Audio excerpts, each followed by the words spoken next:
سلام بچه‌ها، خیلی خوش اومدید به یه ویدیو دیگه. توی این ویدیو می‌خوایم با هم دیگه راجع به دفتر برنامه‌ریزی صحبت کنیم. چیزی که هممون موندیم که بولد ژورنال خوبه، پلنر خوبه، خودم بنویسم، آماده بگیرم، چی کار کنم. امروز می‌خوایم با هم دیگه راجع به این صحبت کنیم که اصلا دفتر برنامه‌ریزی ما باید چه ویژگی‌هایی داشته باشه و اصلا چیه که یک دفتر رو تبدیل به یک دفتر برنامه‌ریزی می‌کنه. من خودم از بولد ژورنال استفاده می‌کنم. برعکس گرفتم.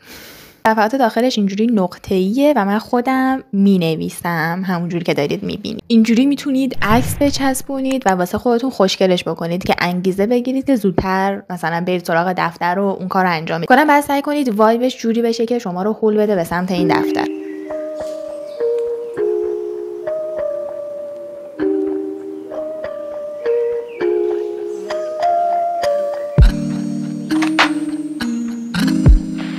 من خودم انقدر چرخیدم بین پلنرهای مختلف، بین بولد ژورنال‌های مختلف که ببینم چی کار کنم، چی بنویسم، چی ننویسم، چه جوری کادر بندی کنم، اصلا چی لازمه، چی لازم نیست.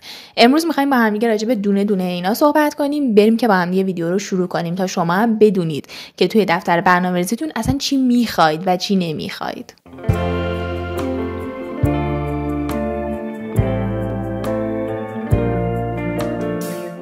جدا از این که میخوایم خودمون رو دفتر رو بسازیم مثلا ژورنال یا اینکه میخوایم پلنر بگیریم که آماده و شسته رفته داشته باشیمش، باید اینا توش رعایت شده باشه. 1.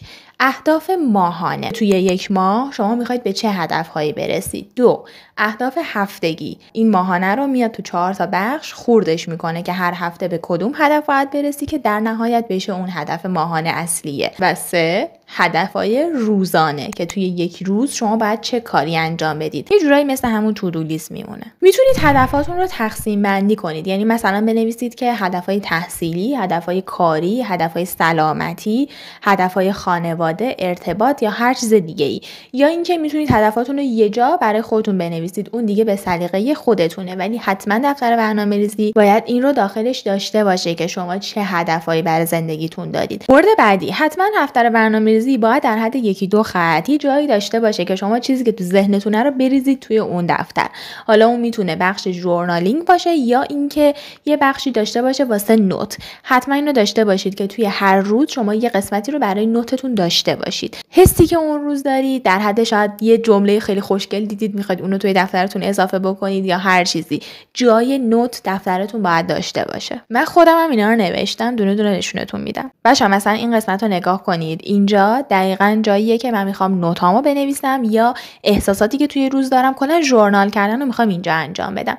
و اون یکی صفحه، یعنی این بر که دستم بنده، اینجا من کارهایی که میخوام انجام بدم، اهداف روزانه، میجوری مثل تو دو لیست اینا رو همه رو مینویسم. یا مثلا برای ماه پیش که طراحیشو داشتم انجام میدادم، حالا یه چند صفحش خالیه، هیچ کدوم از ما همیشه استمرار نداریم، اینو بیاید بپذیریم، ولی دارم روش کار میکنم. این قسمتایی که اون پایینه، اینجاها دقیقاً جاهاییه که من اون چیزایی که تو ذهنم بوده رو مینوشتم، نوت مینوشتم یا ژورنال میکردم، احساساتی که داشتم یا هر چیزی که دلم میخواسته. یه جایی بذارید برای لیست فیلم ها و سریال هایی که میخواید ببینید و یه جایی هم بذارید برای لیست کتابایی که برای اون ماه میخواید بخونید. قسمت بعدی که باید حتما توی دفتر برنامه‌ریزیمون باشه، قسمتیه که مربوط به دخل و خرج و خرجایی که شما دارید یا پولهایی که داره به حسابتون میاد، حالا میتونه درآمدش باشه یا هر چیزی که داره به حسابتون واریز میشه، که بدونید که دخل و خرجتون چطوریه، چقدر خرج کردید، چقدر به دست آوردید، آیا این اصلا به هم میخونه، کجاها لازمه صرفه جویی بشه، کجاها لازمه درآمد افزایش پیدا کنه،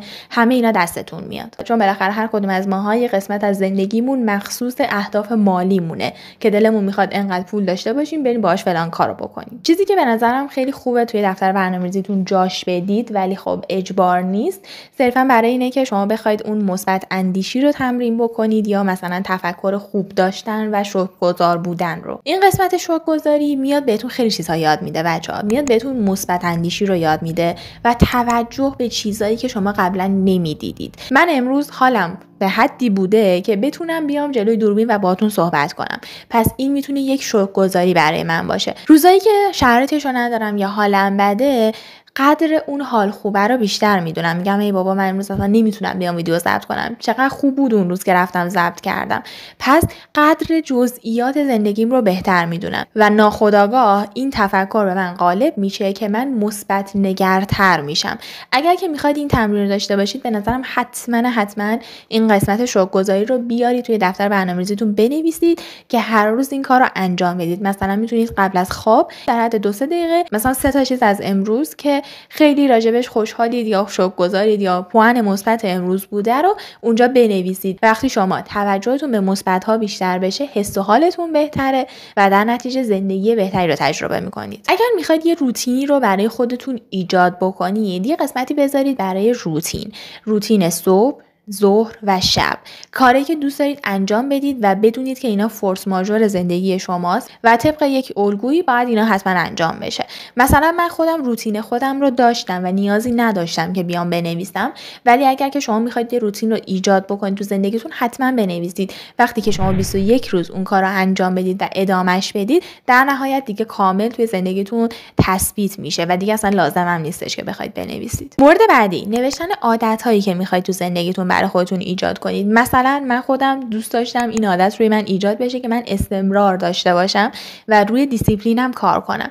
پس اینو اومدم توی دفتر برنامه‌ریزیم نوشتم و هی اینجوری دایره میکشیدم، هر روزی که انجام میدادم تیکش میزدم و وقتی تیک ها بیشتر میشد برای خودم یه تشویقی یا یه جایزه هم در نظر میگرفتم. اگر که این کار انجام نمیدادم خبری از اون تشویق یا جایزه نبود. چیزی که آخر هر ماه بعد برای خودتون در نظر بگیرید یه آنالیزی از کل اون ماه و چیزایی که میخواید به ماه بعد انتقالش بدید. اصلا عملکرد من چطوری بوده، خوب پیش رفته، خوب پیش نرفته، چه هدفایی تیک خورد، چه هدفایی موند و باید منتقل بشه به ماه بعد، یا اصلا دیگه اون هدف برای من وجود نداره. یه صفحه‌ای رو برای خودتون داشته باشید که بخواید آنالیز کنید اون ماهتون رو. توی همون قسمت یا مثلا صفحه بعدش ارزیابی از خودتون هم داشته باشید. چیزایی که توی این ماه خیلی خوشحالم که توی خودم ایجاد کردم، برای خودم انجام دادم، یا کارهایی که باید انجام میدادم و انجام ندادم، یا پیشرفتایی که باید میکردم و نکردم. اینا رو همه رو منتقل میکنم به ماه بعد و جزء اهدافم مینویسمش. مرسی که تا اینجای ویدیو همراه هم بودید. امیدوارم که توی دفترهای برنامه‌ریزیتون کلی چیزای خفن بنویسید و به هدفاتون دست پیدا کنید. هر تکنیک، روش یا هر چیزی که دوست دارید یا تجربهتون هست و